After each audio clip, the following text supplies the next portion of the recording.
बहुत बहुत प्रणाम। कैसे हैं आप सब लोग? Happy first Ramlala. याचना, ये कैसी बातें करते हो? अरे आपको याद नहीं, आज ही के दिन 1 महीना पहले हमारे रामलला आए थे। पूरे विश्व में बहुत धूमधाम से और हर्षोल्लास से हमने इस चीज़ को मनाया था और चारों तरफ पॉजिटिव एनर्जी की पूरी लहर दौड़ पड़ी थी। तो आज ही के दिन ऐसा हुआ था। और हमारे घर में जब एक छोटा बच्चा जन्म लेता है ना, तो आजकल क्या ट्रेंड है, हर महीने उसका बर्थडे मनाते हैं। Happy first, happy second, happy third, जब तक वो 1 साल का नहीं हो जाता। तो क्यों ना हम भी रामलला को ऐसे ही सेलिब्रेट करें, उनके जन्मदिन को ऐसे ही सेलिब्रेट करें। तो याचना, हम क्या करने वाले हैं, आज हम सीखेंगे लाइफ लेसन्स, जो कि हमने पॉडकास्ट किया था ना ठीक 1 महीने पहले, प्राण प्रतिष्ठा वाले दिन। उसमें हमने बहुत मनन चिंतन किया था कि श्री रामचंद्र जी के जीवन के बारे में, उनके व्यक्तित्व के बारे में, रामायण के बारे में। और उसी मनन चिंतन ने हमारी सोच विचार को उथल पुथल कर दिया था। हमारी जो सोचने की धारा है, हमारी जो सोचने की शक्ति है, उसको थोड़ा झंझोड़ दिया था कि अरे ऐसा भी हो सकता है। पूरा एक दृष्टिकोण ही पलट दिया था। तो आज हम समझेंगे कि लाइफ लेसन्स वहाँ से क्या निकल के आए। देखिए, हम कोई भी काम करते ना, अगर हमने कुछ सीखा नहीं उस काम से, तो वो काम करने का फ़ायदा क्या। तो चलिए बढ़ते हैं लाइफ लेसन्स की तरफ। तो first, our scripture solve the puzzle of the life. जो हमारे ग्रंथ होते हैं ना, वह जीवन की ग्रंथियाँ ही खोल देते हैं।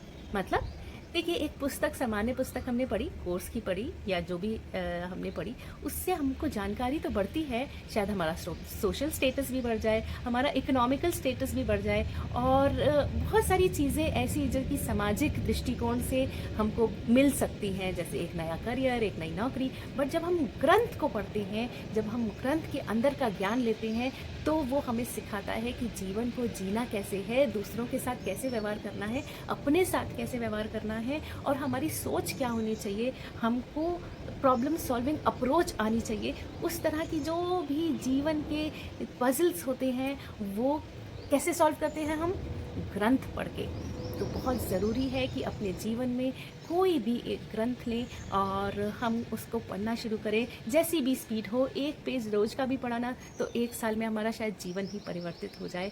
इस चीज़ को हम समझें। अगर हम नहीं पढ़ेंगे तो क्या हम दूसरा जन्म लेंगे और तब पढ़ेंगे?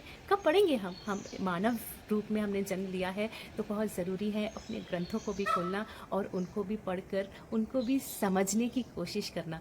जो ज्ञान है वो अपार है उसमें। Second, information is information, it is not true और फॉल्स। याचना, ये कैसी बातें करते हो? देखिए, कोई इन्फॉर्मेशन किसी ने रिप्रेजेंट की, किसी ने प्रस्तुत किया, एक ज्ञान, उसकी एक लिमिटेशन हो सकती है। जैसे मैं अभी आप एक वीडियो बना रही हूँ, टाइम एक लिमिटेशन हो सकती है। अगर एक टीचर है, वो कुछ 3D कॉन्सेप्ट पढ़ा रही है अपने क्लास में, जैसे कि क्यूब या कोन, तो अब 2D में पढ़ाएगी। जिस बच्चे ने 3D में देखा है तो कहेगा नहीं नहीं, ये गलत है, ये गलत प्रेजेंटेशन है, इस तरह से थोड़ी ना दिखता है, उसको वो गलत दिखेगा। बट जब उसको समझ आएगा, अच्छा 2D में इस तरह की ही प्रेजेंटेशन होती है 3D की, तब उसको समझ आएगा। जैसे फॉर एग्जांपल हम रामायण की बात कर रहे हैं, हम श्री रामचंद्र जी की बात कर रहे हैं, तो जिसने रामायण ग्रंथ को पढ़ा होगा, वो ये कहेगा कि जो रामायण सीरियल था उसमें तो बहुत सारी इन्फॉर्मेशन गलत है या सही नहीं है। और जिसने रामायण ग्रंथ पढ़ा ही नहीं होगा, वो जब रामायण देखेगा तो उसको एटलीस्ट कुछ तो नॉलेज आएगी। भले से ही रामायण में जो दिखाया गया उसमें भी एक लिमिटेशन थी कि क्या प्रेजेंट हो सकता है, क्या नहीं हो सकता। तो रामायण जो ग्रंथ है उसमें बहुत डिटेल में बताया गया है राम जी के व्यक्तित्व के बारे में, और जो सीरियल है उसमें लिमिटेशन के साथ बताया गया है। जो इन्फॉर्मेशन है वो हमारी नॉलेज के हिसाब से करेक्ट या इनकरेक्ट होती है। तो इन्फॉर्मेशन होती है, हमारी नॉलेज के हिसाब से हम उसको चेक करते हैं। प्रेजेंट करने वाले की नीयत में, इंटेंशन में कभी भी गलत और सही नहीं होता। वो पूरी कोशिश करता है कि कुछ बता के ही जाए। Third, God is knowledge and our rishis are researchers to present that knowledge.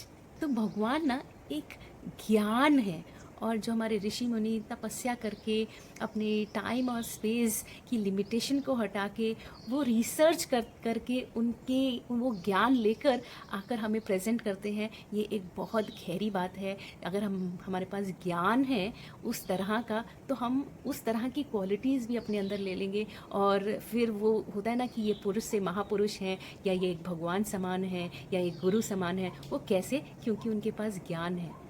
तो ज्ञान इज इक्वल्स टू गॉड। हमारे गुरुओं को, हमारे टीचर्स को भगवान से भी ऊपर की पदवी दी गई है। क्यों? क्यों? क्योंकि उनके पास ज्ञान है।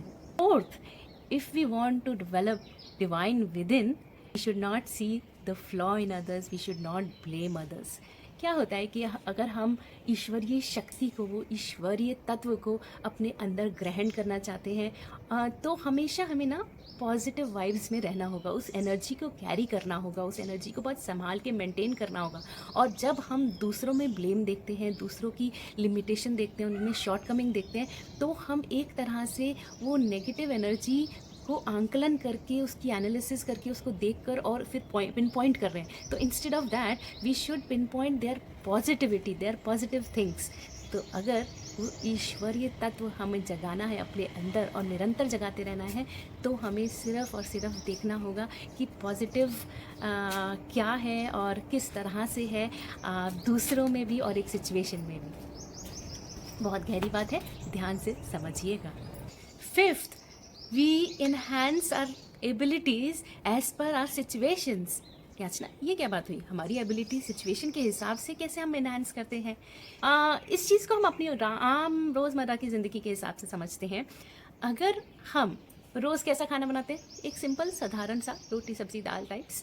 और जब कोई गेस्ट आ जाता है तो हम कैसा खाना बनाते हैं? थोड़ा फैंसी टाइप्स, 4-5 और डिश हम तैयार करते हैं और उसको अच्छे से प्रेजेंट करते हैं अपनी डाइनिंग टेबल पे। तो हमारी एबिलिटी को हम उस दिन के लिए इन्हांस कर देते हैं।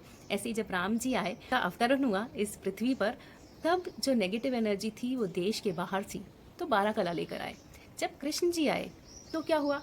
उनके जीवन में बचपन से ही नेगेटिव एनर्जी पूरे घेरे हुए थी। राम जी तो शादी के बाद सीता मैया को लेकर गए थे वनवास, और उन्होंने वहाँ पर राक्षसों को समाप्त किया और बहुत सारे उस तरह की लीलाएं की। और बट कृष्ण जी ने जो लीलाएं हैं वो बचपन में ही करनी शुरू कर दी थी। और कृष्ण जी जब आए थे तो एक ही देश में, एक ही परिवार में 2 भाइयों के बीच नेगेटिव और पॉजिटिव एनर्जी थी, तो उसको समाप्त किया उन्होंने। तो सिचुएशन टू सिचुएशन हमारी कलाएं चेंज हो जाती हैं, हमारी जो क्वालिटी है वो इन्हांस हो जाती है, या थोड़ी कम हम दिखाते हैं, क्वालिटी सब में होती है।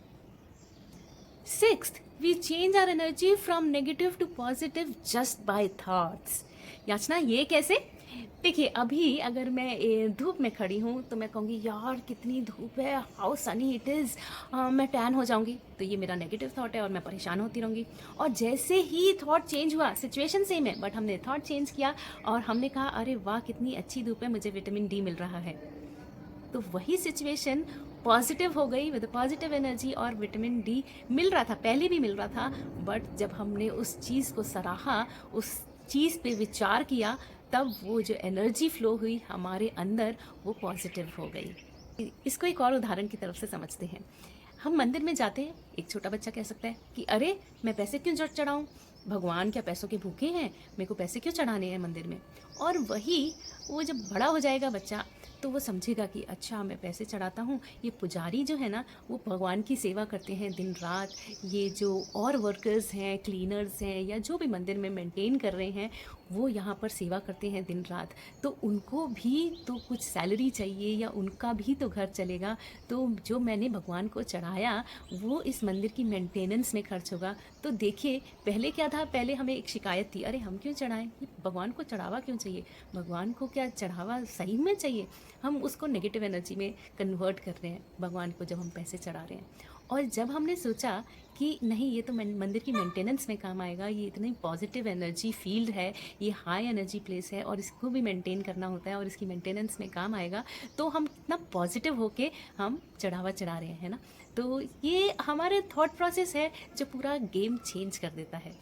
Seventh, God whom we have made is not appropriate, but God who made us is incredible। याचना, ये कैसी बातें करते हो, हमने कौन से भगवान बनाए? अरे हमने भगवान बनाए, सुबह से शाम तक हम कहते रहते हैं भगवान ये कर देना, भगवान ये करवा दो, तो हम भगवान को इंस्ट्रक्शंस दे रहे हैं। भगवान जानता है कि हमें क्या चाहिए। ठीक उसी तरह जिस तरह टीचर क्लास में आई और छोटे बच्चों ने बोल दिया आज तो हम ये चैप्टर पढ़ेंगे, आज तो हम ये वाला पेज पढ़ेंगे। अरे टीचर को पता है कि बच्चों को क्या पढ़ाना है, तो इंस्टेड टीचर को पता है कि किस तरह से सिलेबस का फ्लो होना चाहिए। उसकी नॉलेज इनक्रेडिबल है, उसका कोई मुकाबला ही नहीं है। और जब बच्चे कहेंगे नहीं आज तो ये वाला पेज पढ़ना है, नहीं आज तो ये वाला लेसन पढ़ना है, तो होगा क्या? सोचिए, सिलेबस कभी कंप्लीट नहीं होगा। तो ये थी हमारी कुछ लाइफ लेसन्स उस पॉडकास्ट से, और हम कोशिश करेंगे कि हम हर महीने 22 तारीख को आपके समक्ष प्रस्तुत हों और लाइफ लेसन्स लेके आएँ उस पॉडकास्ट से, और रामलला को ऐसे ही सेलिब्रेट करते रहें। Happy first to Ramlala, happy first to all of you. मिलते हैं दूसरी वीडियो में। जय श्री राम। आप मेरे चैनल पे नए हैं तो जल्दी से सब्सक्राइब कर लीजिए, बेल का आइकन प्रेस कर दीजिए, और ये वीडियो पसंद आया हो तो फ्रेंड्स और फैमिली के साथ ज़रूर ज़रूर ज़रूर शेयर कीजिएगा। अपना ख्याल रखिएगा। बाय।